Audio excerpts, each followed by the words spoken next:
नमस्ते दोस्तों, स्वागत है आपका इस नई कहानी में। दोस्तों, हमारी आज की कहानी है चुप्पी। दोस्तों, मैं अपने सहेली से लगातार कह रही थी कि हाँ परी, मुझे पता है कि मैंने तुमसे वादा किया था कि मैं आऊंगी, लेकिन यार तुम मेरी हालत समझने की कोशिश करो। पापा किसी भी सूरत में नहीं मानेंगे और मम्मी तो मुझे मार ही डालेगी। तुम्हें नहीं पता यहाँ के हालात, यहाँ बहुत सख्ती होती है। लड़कियों को बाहर जाने की बिल्कुल भी इजाजत नहीं है। ये तो मैं हूँ जो पापा की वजह से तुम लोगों के पास आ जाती हूँ, और मुझे नहीं लगता कि आज मुझे इजाजत मिलेगी, क्योंकि 2 दिन पहले ही तो मैं तुम्हारे यहाँ आई थी। मैंने उसे समझाते हुए कहा था, जबकि वो फिर भी जिद पर अड़ी थी। बोली तो ठीक है, अगर तुम्हें नहीं आना तो फिर मुझसे बात करने की भी कोई जरूरत नहीं है। यह कहकर उसने फोन रख दिया था और मेरी जान हलक में आ गई थी।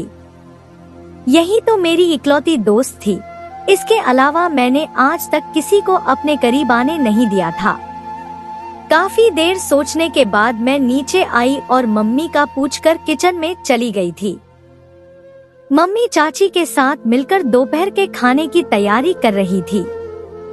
एक पल के लिए मुझे डर सा लगा था कि अगर मम्मी ने नौकरों के सामने ही मुझे डांट दिया तो कितनी बेइज्जती होगी, मगर दोस्ती के लिए मुझे कुछ न कुछ तो करना ही था। मैंने मम्मी के सामने अपने बाजू फैला दिए थे। दोस्तों, मुझे पता था कि वो गुस्से में या गंभीर होकर बात करने पर राजी नहीं होंगी। अगर मैं थोड़ा लाड़ दिखाऊंगी तो शायद मान जाए, और मेरे ऐसा करने पर चाची और वहाँ मौजूद सारे नौकर मुस्कुराए थे, क्योंकि सबको पता था कि जब भी मुझे उनसे कुछ मनवाना होता था मैं ऐसे ही लाड़ दिखाती थी। मम्मी ने फौरन ही मेरे हाथ पर हाथ मारते हुए कहा, मेरे साथ कोई चालाकी नहीं चलेगी, मैं बता रही हूँ। मैं किसी भी चीज के लिए तुम्हारे पापा के पास नहीं जाऊंगी। वैसे भी तुमने मुझे पहले ही बहुत शर्मिंदा करवा दिया है। मैं मम्मी के गाल पर प्यार करते हुए बोली, प्लीज मम्मी, बस एक आखिरी बार मान जाइए, मुझे जाने दीजिए। वह फौरन समझ गई कि मैं कहीं जाने की कह रही हूँ, और फौरन ही वह गुस्से से लाल पीली हो गई और आंखें बड़ी करते हुए बोली, बिल्कुल चुप हो जाओ, मैं तुम्हें कहीं जाने की इजाजत नहीं दूंगी। 2 दिन पहले तुम बाहर गई थी। तुम्हें पता है ना कि तुम्हारे पापा को तुम्हारा बाहर जाना बिल्कुल पसंद नहीं है, न मनवीर को और न ही चाचा को। फिर क्यों ऐसी बच्चों वाली हरकतें करती हो जिससे सब तुम पर गुस्सा हो? मेरी आंखों में आंसू आ गए थे। वो बिना सोचे समझे मुझे नौकरों के सामने डांट रही थी, जबकि चाची तुरंत ही मेरे पास आई और मम्मी की ओर देखते हुए बोली कि इस तरह बच्चों को डांटा नहीं करते। देखो, अगर तुम्हें कहीं जाना है तो अपने पापा से इजाजत लो, तुम्हारी माँ कुछ नहीं कर सकती। तुम्हें पता है ना कि हवेली की औरतों को इतनी इजाजत नहीं होती कि वो अपने मर्दों के सामने खड़ी हो जाएं। मेरा सिर झुक चुका था। चाची की बात बिल्कुल सही थी। वो फिर से अपने काम में लग गई, लेकिन मुझे डर लग रहा था। पता नहीं पापा मुझे इजाजत देंगे या नहीं, क्योंकि 2 दिन पहले ही तो मैं नानी के घर गई थी। मैंने फिर से मम्मी के गले में हाथ डाले और उन्हें मनाते हुए बोली, प्लीज आप पापा से जाकर इजाजत ले लीजिए, मुझे डर लग रहा है, पता नहीं वो मानेंगे या नहीं। मुझे नानी के घर जाना है, कहीं और नहीं जाना चाहती। जबकि मम्मी कुछ पल के लिए चुप रहीं और फिर प्यार से मेरी तरफ देखते हुए बोली कि मुझे पता है कि तुम्हें परी के पास जाना है और तुम्हारा वहाँ जाने का कोई गलत इरादा नहीं है, मगर तुम जानती हो हवेली में इन सब चीजों को अच्छा नहीं समझा जाता। अगर तुम्हें जाना है तो अपने पापा से इजाजत ले लो, मैं तुम्हें मना नहीं कर रही। कुछ पल के लिए सोच में पड़ गई थी, क्या मुझे पापा के पास जाना चाहिए या नहीं? दोस्तों, फिर कुछ सोचकर मैं अपने कमरे में चली गई थी।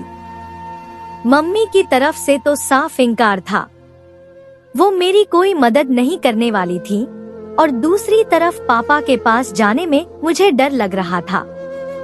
लेकिन मुझे पता था कि अगर मैं पापा से इजाजत मांगूंगी तो वो मुझे डांटेंगे नहीं।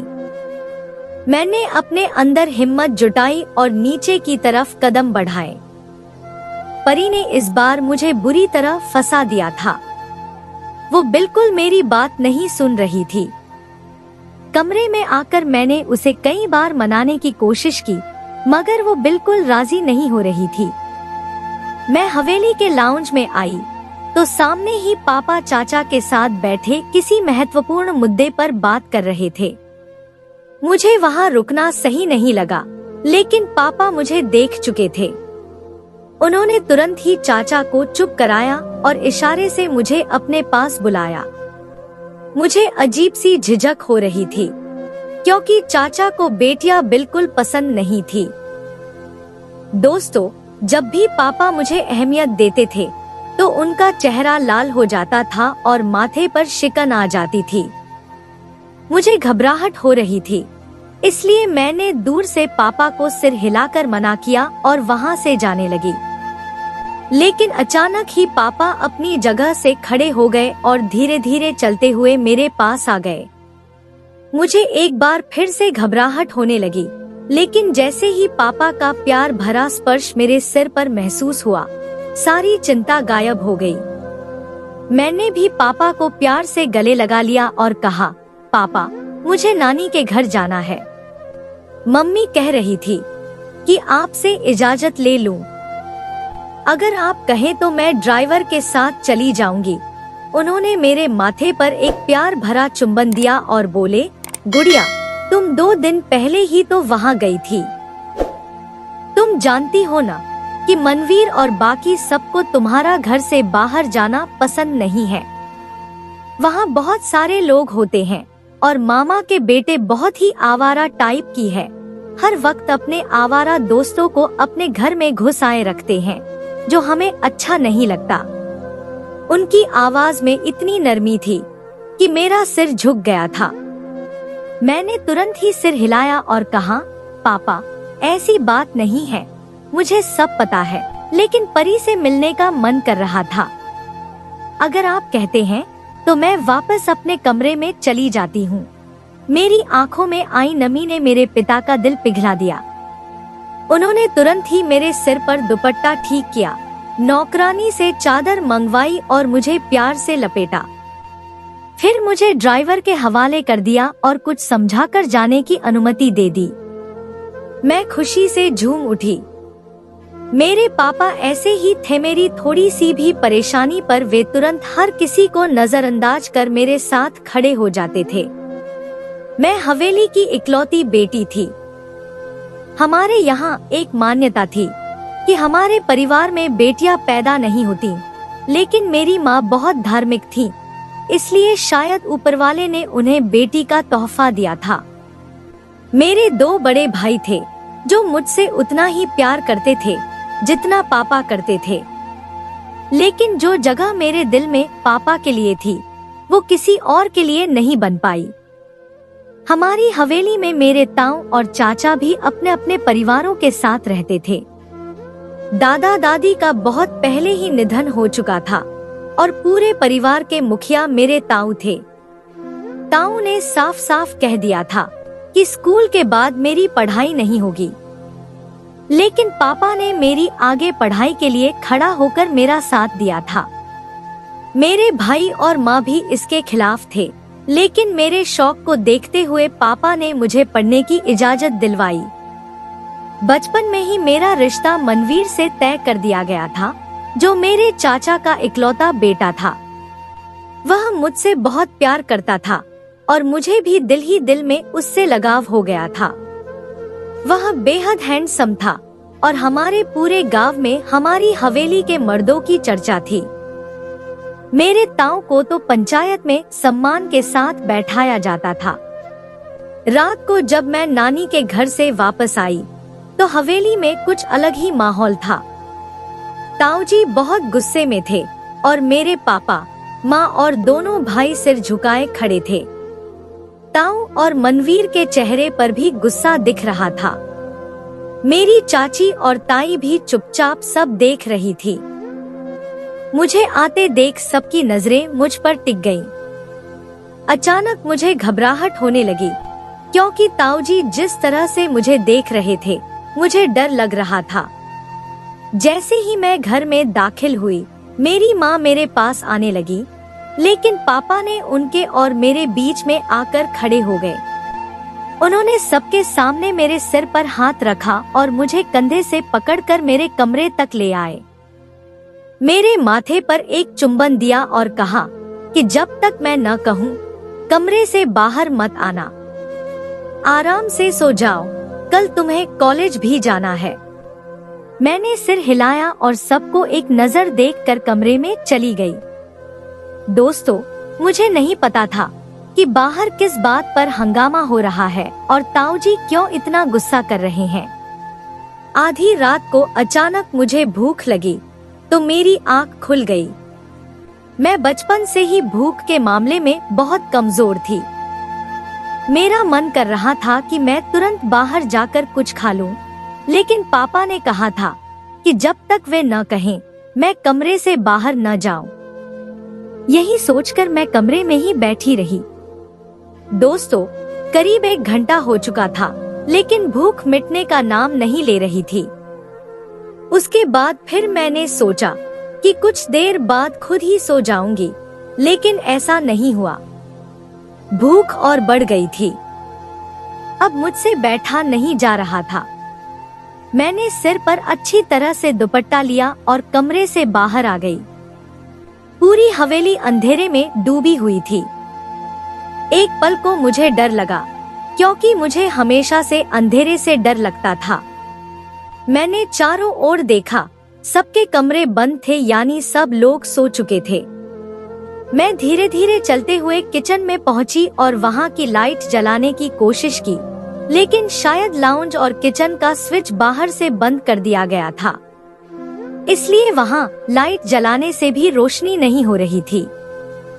मैंने चांद की रोशनी में ही कुछ खाने की कोशिश की। तभी मुझे पीछे से कुछ गिरने की आवाज सुनाई दी, लेकिन अचानक किसी ने मेरे मुंह पर रुमाल रख दिया और फिर मैं बेहोश होकर उस आदमी की बाहों में गिर गई। आखिरी वक्त में बस मुझे एक आवाज सुनाई दी, अब तुम्हें मुझसे कोई जुदा नहीं कर सकता, तुम्हारा बाप भी नहीं। और उसके बाद मुझे होश नहीं रहा। जब मेरी आंखें सुबह खुली तो मैं अपने कमरे में ही थी, लेकिन मेरी हालत बहुत खराब थी। मेरे कपड़े कई जगहों से फटे हुए थे और मेरी हालत बहुत खराब थी। अचानक मुझे बेहोशी छाने लगी और कब मैं फिर से होश खो बैठी, मुझे कुछ याद नहीं रहा। दोपहर के समय मेरी माँ ने मुझे झकझोर कर उठाया, जिससे मेरी आंखें तुरंत खुल गईं। वो फूट फूट कर रोने लगी, लेकिन मैंने तुरंत उन्हें चुप करा दिया। मेरा हाथ खुद ब खुद उनके होठों पर चला गया, जिसे महसूस कर वो सिसकने लगी। मैं उनके सीने से लग गई, लेकिन मेरी आंखों से एक भी आंसू नहीं निकला। जो मेरे साथ हो चुका था, मेरा दिल यह सोचकर कांपने लगा था। मैं सच्चाई से भागना चाहती थी, लेकिन मेरे साथ बहुत गलत हो चुका था। मेरे साथ गलत करने वाला कौन था, मैं नहीं जानती थी, लेकिन मैं अपनी माँ को इस तरह रोती नहीं देख सकती थी। मेरे आंसू तो मेरी आंखों में ही सूख चुके थे और मैं अपने दिल को जैसे तैसे समझाया कि मैं बिल्कुल ठीक हूँ, मुझे कुछ भी नहीं हुआ है। लेकिन फिर भी मुझे अपने शरीर में कई बदलाव महसूस हो रहे थे। दर्द के कारण मेरा शरीर टूटता हुआ महसूस हो रहा था, लेकिन मैंने खुद को बहुत मजबूत दिखाया। अगर मैं अपनी माँ के सामने थोड़ी भी कमजोर पड़ती तो वो और ज्यादा बिखर जाती, और मैं ऐसा नहीं चाहती थी। मेरे लिए मेरे माता पिता बहुत महत्वपूर्ण थे। मैंने उन्हें अपने से अलग किया और चुपचाप उठकर बाथरूम में बंद हो गई। शॉवर चालू करके मैं उसके नीचे बैठ गई थी। मेरी सांसें उखड़ने लगी। मुझे समझ नहीं आ रहा था कि मेरे साथ ये क्या हो गया। मेरी पूरी जिंदगी बर्बाद हो चुकी थी, फिर भी मैंने अपनी आंखों से एक आंसू भी नहीं गिरने दिया। मैंने खुद को रगड़ कर धोया। मुझे खुद से धीन महसूस हो रही थी। बचपन से लेकर अब तक मेरे पापा ने मुझे किसी कांच की गुड़िया की तरह संभाल कर रखा था, और यही हाल मेरी माँ का भी था। मेरी माँ कहती कि बेटा, लड़की की इज्जत कांच की तरह होती है, इसे टूटने मत देना। और मैं भी अपने माँ पापा की बातों को पल्लू से बांध लिया था। लेकिन आज मेरी इज्जत तार तार हो गई थी। मैं इसे संभाल नहीं पाई थी।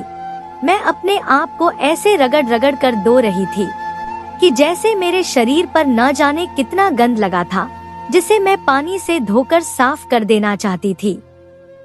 लेकिन यह गंदगी पानी से छूटने वाली नहीं थी। जब मैं बाहर आई तो मेरी माँ पूरी तरह से खामोश बैठी हुई थी। मैं उनके पास बैठ गई। उन्होंने मेरे गाल पर हाथ रखा और रोते हुए कहने लगी, राधा, ये सब क्या है बेटा? तुम्हारी हालत ऐसी क्यों हो रही है? रात तुम्हारे साथ क्या हुआ? सब ठीक तो है ना? उनकी आवाज में दर्द था जो मेरे दिल को चीर रहा था। लेकिन मैंने खुद को संभाला और उनकी आंखों में देखते हुए कहा, माँ, इसमें जरूर कोई अच्छाई होगी। आप चिंता मत करें और किसी को बताने की जरूरत नहीं है। जब तक मैं अपने अपराधी को खुद नहीं ढूंढ लेती, तब तक आप किसी को कुछ नहीं बताएंगी। मेरी बात सुनकर उन्होंने तुरंत सिर हिलाया और कहने लगी, हरगिज नहीं। मैं तुम्हारे पापा को जरूर बताऊंगी, ताकि वो पता करे कि ये हरकत तुम्हारे साथ किसने की है। दोस्तों, लेकिन मैंने उन्हें चुप करा दिया और समझाने लगी कि अगर आप ऐसा करेंगी तो बदनामी आपकी बेटी की ही होगी। पूरी हवेली आपकी बेटी पर थू थू करेगी और एक औरत पर लांछन लगेगा कि मेरा ही किरदार खराब है। इसलिए आप चुप रहें और तमाशा होते हुए देखें।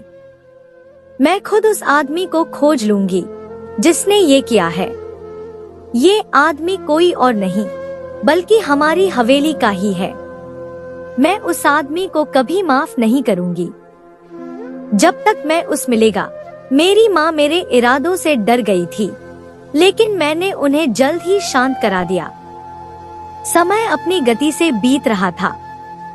मेरी निगाहें सब पर एक गिद्ध की तरह थी। इस घटना के बाद मैं बहुत बीमार हो गई थी। मेरे पापा एक पल भी मेरे सिरहाने से नहीं हटते थे। मुझे अपनी बीमारी में भी उस रात की तकलीफ याद आती थी तो मेरा दिल खून के आंसू रोता था, लेकिन मैंने एक बार भी अपनी आंखों से आंसू नहीं गिरने दिया था। इस हादसे को हुए 2 हफ्ते हो चुके थे और अब मुझे अपने अंदर और बदलाव महसूस हो रहे थे। मेरी तबीयत काफी निढाल हो रही थी। मेरी माँ मेरे साथ हुई इस हादसे से पूरी तरह वाकिफ थी और मेरी इस हालत को भी महसूस कर रही थी। उनका दिल बहुत बेचैन हो रहा था। वो लगातार मुझे अपनी सेहत का ध्यान रखने की हिदायत देती रहती थी। मुझे समझ नहीं आ रहा था कि मेरी माँ ऐसा क्यों कह रही है, लेकिन मैंने उनसे कभी कोई सवाल नहीं किया। एक तो वो मेरे साथ हुई इस हादसे के बाद बहुत डर गई थी और उनकी संवेदनशील प्रकृति के कारण मैं खुद को बहुत ज्यादा संभाल रही थी। 2 दिनों से मुझे बहुत उल्टियां हो रही थी। पहले तो मैंने सोचा कि मेरा पेट खराब है, लेकिन मुझे नहीं पता था कि मैं जल्द ही बदनामी का एक धब्बा अपने साथ जोड़ने वाली हूँ।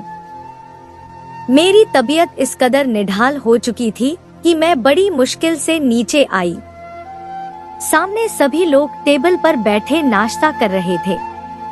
मुझे देखते ही चाचा ने ऊंची आवाज में मुझे भी नाश्ते की टेबल पर आने को कहा दिया। मैं मुस्कुराकर जैसे ही उनके पास बढ़ी, मुझे अचानक चक्कर आया और मैं वहीं बेहोश होकर गिर पड़ी। फौरन मेरे पापा मुझे लेकर अस्पताल भाग गए थे। मेरी माँ मुझे अस्पताल ले जाने के पक्ष में नहीं थी।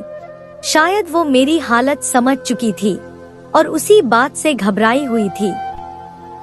वे लोग मुझे एक महिला डॉक्टर के पास लेकर गए थे। मेरे चाचा ने सब पर सख्ती कर दी थी कि मुझे कोई मर्द डॉक्टर नहीं देखेगा। दोस्तों, वैसे तो मेरे ताऊ पढ़ाई के खिलाफ थे, लेकिन जब हमारे घर की औरतों की तबीयत खराब होती थी तो वे सिर्फ लेडी डॉक्टर ही बुलाते थे। उनकी यह सोच मुझे कभी समझ नहीं आई, लेकिन मैं उनकी इस बात पर बस मुस्कुरा दिया करती थी। मेरी आंख मेरी माँ के रोने की आवाज से खुली। शायद मेरे साथ हुए जुल्म की सच्चाई सबको मालूम हो गई थी। जैसे ही मैंने आंखें खोली, मेरी माँ ने मुझे अपने सीने से लगा लिया। वो रोते हुए कहने लगी कि जिस बात का मुझे डर था वही हो गया राधा। हम बर्बाद हो गए। तुम्हारे पापा किसी को मुंह दिखाने के लायक नहीं रहे। उस दरिंदे ने हमें पूरी तरह से तबाह कर दिया। उनकी आवाज में मौजूद दर्द साफ बता रहा था कि मेरे साथ हुए जुल्म की खबर मेरे पापा को भी हो चुकी थी। अभी मैं अपनी माँ को संभाल ही रही थी कि तभी मेरे पापा गुस्से से तमतमाते हुए वार्ड में दाखिल हुए। उनकी हालत बेहद तकलीफदेह थी। उनकी आंखों में मौजूद आंसू यह साबित कर रहे थे कि वे मेरी तकलीफ सहन नहीं कर पा रहे थे। मैंने उठने की कोशिश की, लेकिन उन्होंने मुझे देखकर अपना मुंह फेर लिया और वहां से चले गए। उनकी इस बेरुखी ने मुझे अंदर ही अंदर मार दिया था। ऐसा महसूस हो रहा था कि जैसे किसी ने मेरे पैरों तले से जमीन खींच ली हो और आसमान मेरे सिर से हटा दिया हो। मुझे अगर किसी से बेइंतहा प्यार था तो वो मेरे पापा थे। मैं उनके लिए पागल थी और आज उनकी यह बेरुखी मुझे सच में पागल करने पर तुल गई थी। ऐसा लग रहा था कि जैसे कोई मेरे दिल को मरोड़ रहा हो। थोड़ा बहुत इलाज के बाद मुझे अस्पताल से छुट्टी दे दी गई। फिर और मैं अपने परिवार के साथ घर लौट आई। जैसे ही मैं अपने कमरे की तरफ जा रही थी, तभी मेरे कानों में गूंजती हुई आवाज टकराई।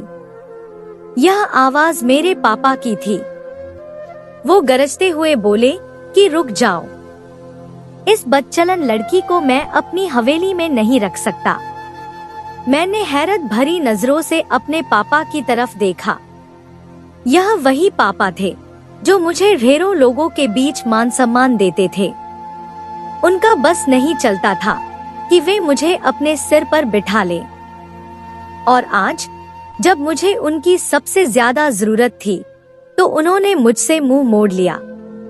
मैं पूरे शरीर से जैसे जमीन पर गिर पड़ी। ऐसा लग रहा था जैसे किसी ने मुझे आसमान से उठाकर जमीन पर पटक दिया हो।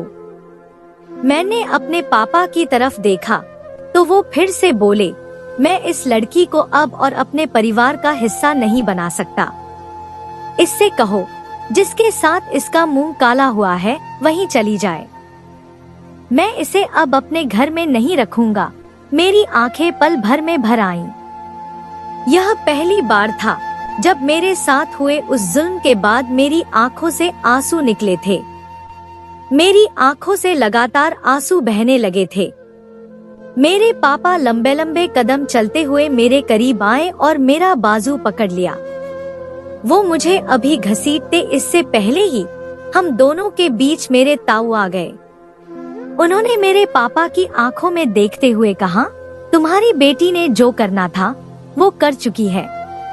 अब अगर तुम इसे परिवार से बेदखल करोगे और हवेली से निकाल दोगे तो यह हमारे लिए शर्मिंदगी का कारण बनेगा। मैं ऐसा कोई काम नहीं करना चाहता जो हमारे लिए धब्बा बने। बहू, इसे इसके कमरे में छोड़ आओ। हम तुरंत ही कुछ इंतजाम करते हैं। मैं रोते हुए वहां से चली गई थी। मैं अपने कमरे में आकर बहुत रोई। मेरी आवाज मेरे पूरे कमरे में गूंज रही थी। मेरी माँ मुझे चुप कराने की बहुत कोशिश कर चुकी थी, लेकिन मेरा रोना एक पल के लिए भी नहीं थमा। मैंने अपने दिल का सारा दर्द रो रो कर बाहर निकाल दिया। आज मुझे पहली बार ऐसा लगा कि मेरे सिर पर पिता का साया नहीं है, क्योंकि जब पापा ने अपनी छाव मेरे सिर से हटा ली तो मेरा पूरा शरीर धूप की जलन से झुलस गया। समय अपनी गति से गुजर रहा था और चाचू ने भी हमसे सारे रिश्ते तोड़ दिए थे।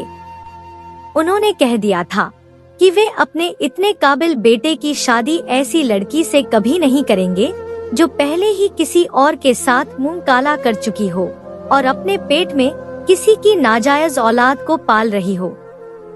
उनके ये शब्द मेरे लिए किसी कोड़े की तरह थे, लेकिन मैं सब कुछ चुपचाप सह रही थी, क्योंकि मुझे बस अपने ऊपर वाले के फैसले का इंतजार था।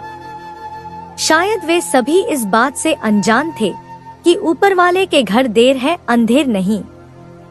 मेरे भाइयों ने भी मुझसे मुंह मोड़ लिया था। अगर मेरा साथ कोई दे रहा था तो वो सिर्फ मेरी माँ थी। उनके अलावा किसी ने मेरी तरफ कदम नहीं बढ़ाया था, बल्कि मेरे पापा ने भी मेरा साथ छोड़ दिया था। मेरी प्रेगनेंसी को अब 5 महीने हो गए थे और मैं काफी बीमार रहने लगी थी। एक तो घरवालों की बेरुखी मुझे अंदर से मार रही थी और ऊपर से डॉक्टर ने बताया था कि मेरी डिलीवरी में बहुत परेशानियां हो सकती हैं। हालांकि अब तक मैं यह बात नहीं जान पाई थी कि ये सब करने वाला कौन था।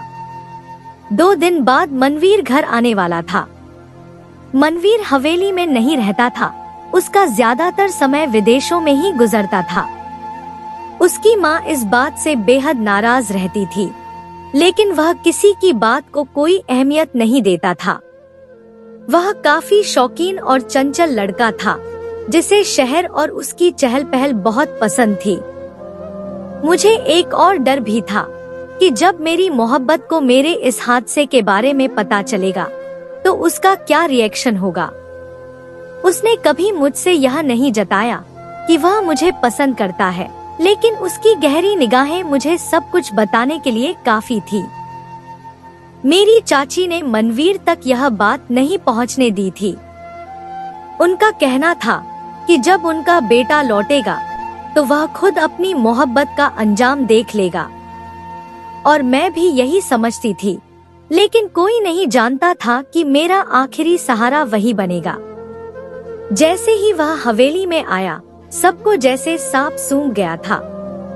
उसने सबके साथ मुलाकात के बाद सबसे पहले मेरा ही जिक्र किया। राधा नजर नहीं आ रही तब ताऊ ने गुस्से में भड़कते हुए उसे मेरे सारे कारनामों के बारे सब कुछ बता दिया। सबको लगा कि मनवीर मुझसे हर रिश्ता तोड़ देगा, लेकिन उसने सबसे पहले चुप्पी साध ली और वहां से उठकर अपने कमरे में चला गया। काफी देर सोने के बाद उसने सबसे पहले मेरे कमरे का रुख किया। मुझे ऐसी हालत में देखकर एकदम चौंक गया था। मैंने साफ उसकी आंखों में दर्द देखा था। वह मेरे पास धीरे धीरे चलता हुआ आया और मेरे पैरों में बैठ गया, जबकि मैं डर के मारे पीछे हट गई थी। उसने मेरा हाथ थामा और कहा, मुझे सच बताओ, तुम्हारे साथ क्या हुआ है? यह हवेली का पहला आदमी था जिसने मुझसे पूछा कि मेरे साथ क्या हुआ जो मैं इस हालत में हूँ। मुझे बहुत रोना आया और मैंने इस बात की परवाह किए बिना कि वह मेरे लिए गैर मर्द है। भले ही हमारा रिश्ता तय था, लेकिन अभी हमारा कोई जायज रिश्ता नहीं था। जो मैं उसके इतने करीब होती, मैं बिना सोचे समझे उसके सीने से लग गई और जोर जोर से रोने लगी। उसने बड़ी मुश्किल से मुझे संभाला और मैंने रोते रोते उसे अपनी सारी ज्यादतियां बता दी। मेरा दर्द उसे भी रुला गया। वह मुझे तुरंत अस्पताल लेकर गया और मेरा डीएनए टेस्ट करवाया। साथ ही उसने हवेली के सारे लड़कों का भी डीएनए टेस्ट करवाया। यहाँ तक कि उसने मेरे भाइयों को भी नहीं छोड़ा। और आखिर में चाचू, ताऊ और पापा का भी डीएनए टेस्ट करवा दिया। मेरा डीएनए जिस आदमी से मैच हुआ वह और कोई नहीं बल्कि मेरे ताऊ का बड़ा बेटा था। और इस सच्चाई के बारे में ताऊ को पूरी तरह मालूम था, क्योंकि जब वह यह घिनौनी हरकत करके मेरे कमरे से निकला था तो सबसे पहले उसका सामना ताऊ से ही हुआ था। उन्होंने उसे डांटा फटकारा तो जरूर था, लेकिन उसे बचाने के लिए उन्होंने मुझे सबकी निगाहों में गिरा दिया था। मैं पहले से ही उनकी निगाहों से डरती थी और जब उन्होंने अपना बदला लिया तो उन्होंने मेरी पूरी हस्ती को मिटाकर रख दिया था। मेरे बच्चे के पैदा होने के बाद मनवीर ने उसे पिता का नाम दिया और सभी ने ताऊ के बड़े बेटे से अपने सारे रिश्ते खत्म कर लिए थे। बच्चे के जन्म के बाद मनवीर ने पूरी शान से मुझसे शादी कर लिया और मुझे लेकर विदेश चला गया। आखिरी समय में जब मेरे पापा मेरे पास आए तो मैंने उन्हें बस एक नजर देखा और मनवीर के साथ चली गई, क्योंकि मुझे वो पल बार बार याद आता था जब मेरे पापा ने मुझे भरी महफिल में ठुकरा दिया था। उन्होंने मुझे जरा भी सम्मान नहीं दिया, मुझसे बेरुखी की और वह पल मैं कभी नहीं भूल पाई। उस पल को याद करके मैं कभी उन्हें माफ नहीं कर पाई। हालांकि कुछ साल बाद मेरा दिल थोड़ा हल्का हो गया था। मनवीर ने मेरे बेटे को इतना प्यार और सम्मान दिया कि मैं खुद को खुशनसीब महसूस करने लगी। आखिरकार थक हार कर मनवीर के समझाने पर मैंने अपने पिता को माफ कर दिया, क्योंकि वे मेरी जुदाई बर्दाश्त नहीं कर पाए और काफी बीमार हो गए थे। लगभग 3 साल बाद मैंने विदेश से वापस आने का फैसला किया और अपने पिता से गले मिलकर खूब रोई। मेरे स्पर्श को महसूस करते ही वे खुश हो गए और मेरी जिंदगी भी खुशहाल तरीके से गुजरने लगी। तो दोस्तों, ये थी हमारी आज की कहानी। आपको सुनकर कैसी लगी हमें कमेंट करके जरूर बताएं। दोस्तों, हमारी वीडियो को ज्यादा से ज्यादा अपने दोस्तों में शेयर करें और हमारे चैनल को भी सब्सक्राइब कर लें, ताकि आने वाली वीडियो का नोटिफिकेशन आप तक तुरंत पहुंचे। मैं मिलती हूं आपसे अगली वीडियो में, तब तक के लिए धन्यवाद।